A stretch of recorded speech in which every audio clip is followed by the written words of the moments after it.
you want to get me out of there, you're going to have to kill me in there. It's as simple as that. What kind of money do you think would be on the line in a rematch between you guys? Listen, whatever he wants to put down, we can put down. He said probably about 4 weeks ago, 2.5 grand. I said 5 grand. He said, no, 2.5 grand, 2.5 grand's peanuts. Let's put it down. 10 grand, 20 grand, whatever he wants to put down, I'll match it. It's not a problem. I saw a video a little bit earlier on because you had a well-documented fight with Decca Heggie, didn't you? I did, yeah. And I saw a video. I don't know anything about it at all. I just want to know what happened. I saw a video of him about 3 weeks ago talking about you, saying something about someone's daughter or something and calling him the N-word. I had absolutely no idea what it was about. So could you kind of put this into context for me? Right, yeah. So basically, if we take it back, I'll give you a backdrop in terms of where it come from. Decca last year comes and, he gets involved. He gets involved with me and my cousin. He comes down, he does a podcast for my cousin's fight.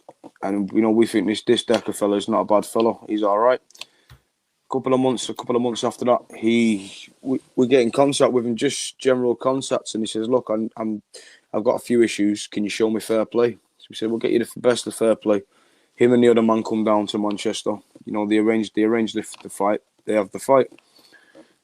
We do another podcast after that, and then we start getting attacked by YouTube trolls and stuff like that. So we get told that this guy's got allegations made against him. So like I say, I'm not going into bringing up no truth from last year, but he says, look. Yeah. So we just basically say to him, look, we was setting up a 3D Fight Club promotion. Now we was doing it regardless of the Decca fight. Now what we said to Decca, if you're involved with us, we need to see proof that you're not what these people are saying you are. And right. he could never provide the proof. So obviously we ended up having a dispute. What was it they were saying he was? The allegations of sex with a minor. Right. And I think there was a rape allegation. No, he was serious allegations there. It's going to cause some serious crap. So we only asked him for the paperwork side of things, to prove it. We weren't. To be fair, we know that you can sneeze and it gets bigger at the end. So we understand rumours can be carried, but we're saying, look, we've shown you the best of fair play down here. We're setting up a promotion that we're trying to grow. You've seen the promotion yourself, Don. But, if you're part of our team, we just want to see to prove you're not what everyone is saying you are. Right. Okay. And then what ends up happening now is, I put a challenge on him to fight him. If that's not the case, we'll settle a dispute. That way, he's a fighting man, arguably one of the best in the country in bare knuckle. And I put a challenge onto him. It went quiet, and then the challenge come back, and we was going back and forth, and then we both go on the cobbles. Do I carry any regrets from the fight apart from I didn't train? Do I carry any excuses? None at all. We both went out there, and we both went out there and met up, and we arranged a straightener. We got the fight on, and that's the way we do things. That's the way men do things, And I agreed these terms. He said, if you're fighting me, it's going to be in a 12-foot ring, so you can't dance about. I said, not a problem. It's the way to do things. Now, moving on forward from that now, I've basically pursued it and what I realised is I was pursuing something, and I thought realistically, where's everyone else, pursuing it? If he is, I had to kind of analyse it and say, if you get arrested for something, look, I put it to you like this, Dan. If you was arrested 5 times for fraud, but you've never been charged, and I said, show me your NFA paperwork, and you show me your paperwork and it says on the paperwork, you've been done for fraud 5 times, I'm going to say, Dan, you're the fraudster. And you're going to say, no, I'm not, because I wasn't convicted. So what I say, we were saying... Was there a similar kind of thing there then? With, like, I don't know anything about what's happened there. I have no idea. So these are some serious, maybe a bit, some backing on these allegations then, is that what you're saying? Yeah, there's allegations. So what we said is, even though you've not been charged, everyone's saying about NFAs, and but don't get me wrong, it is fair to say, if you've not been charged, then, clearly you're innocent. Yeah, innocent to proving guilty, yeah. Innocent to proving guilty. So you've got to take that on board. So then moving on forward from that now, for me, I know that I've had a lot better days, when, I called for a rematch. He said, like, he'll give me the rematch and so forth, and then he's pulled the fight and whatever else. But it's water off a duck's, back.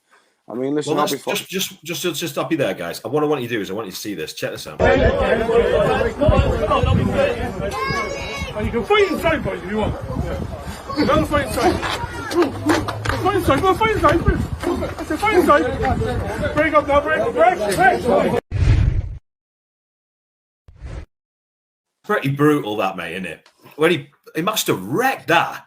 Bare knuckle on the side, like whack, whack, whack. That must have caned. You know what listen, it is what it is, but you know, you might think I'm a bit nuts in saying it, but you know, when you're in the heat of the battle, there's nothing more better. There's nothing turns me on more than getting one in the face or one in the chin. It's the buzz. You're still talking about fists now, aren't we? Yeah.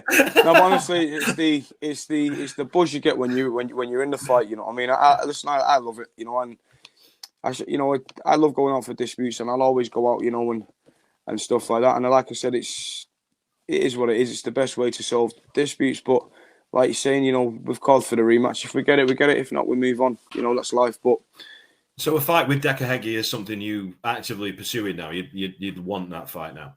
Most definitely, 100%. Because like you're saying, you know, he didn't get the best version of myself, but I got the best version of him, and fair's fair. But I'm not going to sit here and call him out in a disrespectful way or anything like that, because, you know, going back, you know, you always have to respect a man that's willing to go in there. It's not glove boxing, it's not, and this isn't disrespecting glove boxers, but, you know, it's bare knuckle boxing in a 12-foot ring. We're not jumping around the site, or we're jumping around car parks or the yard, and we're going to be fighting for a long time. You know, it's straight stand and bang in a 12-foot ring. Do you know what I mean?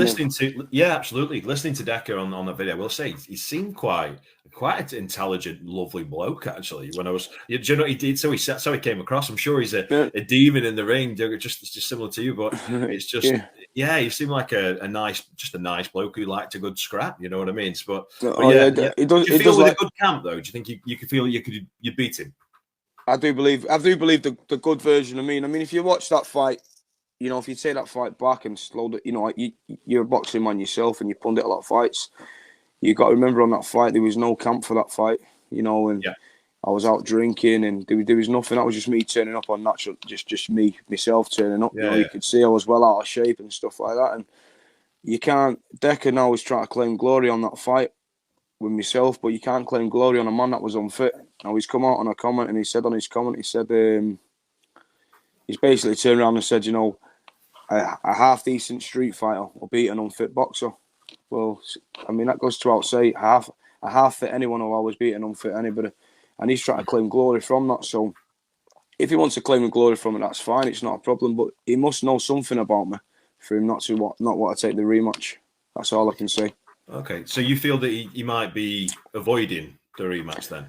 I don't really know. I mean, the mistake he made, he came out after that fight, and he said he actually admitted that I'd hurt him in that fight. Okay. Now, I went down 3 times. The first time I actually went down, I tore my calf muscle. No excuse though, but I genuinely tore my calf muscle, so I was limited. Right. He caught me with a flushing right hand to the temple. He dropped me, but I wasn't out and in trouble. Do you know, when I was getting told to take you 20 seconds, but I was genuinely not in trouble. You know, my body conditioning weren't there. The fitness wasn't there. And like you're saying, you'll need to recover like that. You do, and you got to remember, this fight, it's not like it's a bare knuckle fight on a yard where I've got time to move around. You know, I'm in a 12-foot space, so I need to be on my A game. If I had gone out and I'd done everything right by the book, I'd done my sparring, I'd done my running, I'd done my sprints. If I'd done everything by the book, and, you know, my conditioning was there, I'd done everything by the book, and I got beat, then I'm the first man to hold my hands up, say I got beat off the better man. But I can't accept getting beat off the better man when I was only a 30% version of myself. That's interesting. You feel that maybe because of that.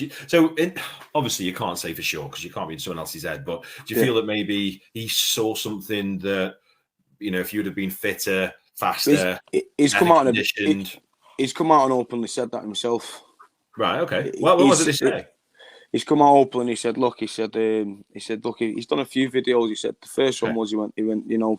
He said, no matter how hard he hits me, he said, I'll get up and keep coming. He said, but that's the man I am, you know, and I will, you know, I stand by that. Like I said, you know, if you want to get me out of there, you're going to have to kill me in there. It's as simple as that. What kind of money do you think would be on the line in a rematch between you guys? Listen, whatever he wants to put down, we can put down. He said a few days, probably about 4 weeks ago, 2.5 grand. I said 5 grand. He said, no, 2.5 grand, 2.5 grand's peanuts. Let's put it down. 10 grand, 20 grand, whatever he wants to put down, I'll match it. It's not a problem. Okay. Do you feel, I mean, for what you said, you know, you put 20 grand on yourself when you weren't fit. Do you feel 2.5 grand is maybe because he believe he's going to win, or would he put more on?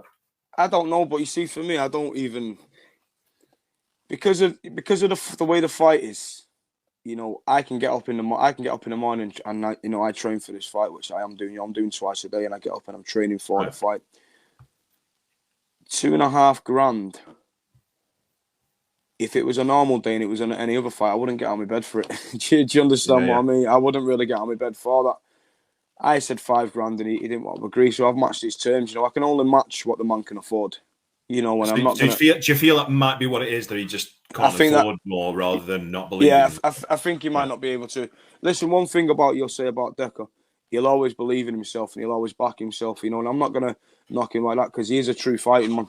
You know what I mean? He's 16 unbeaten, 2 draws. You know, I'll openly say my fight with Decca wasn't a draw, and that's why I want the rematch. You know, but I'm the first one to admit it. He's no fool in the fight game. You know, let's not take that away from him at all. You know, he's no fool at all when it comes to bare knuckle fighting. But what you got to remember is I'm not designed to fight heavyweights. You know, naturally when I training, like you're saying, when I was turning over to go pro boxing, you know, I was turning over at 10.5, 11 stone. When I was fighting K1, my kickboxing days, I was 76 kilos.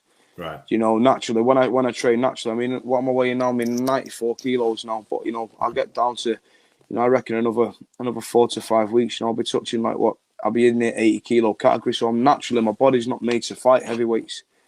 You know, I'm 5'9". I'm not a big guy. Do you know what I mean? Yeah. And Decca's a big lad. Do you know what I mean? There's no doubt there. How does that work with kind of traveller bare knuckle? I mean, is there weights or anything of that nature? Because he doesn't seem so. You have weights on platforms and weights down. You know yourself. Well, you know, I'll kind of educate you. When it comes to bare knuckle boxing, it's down to what's in here. Who wants it most?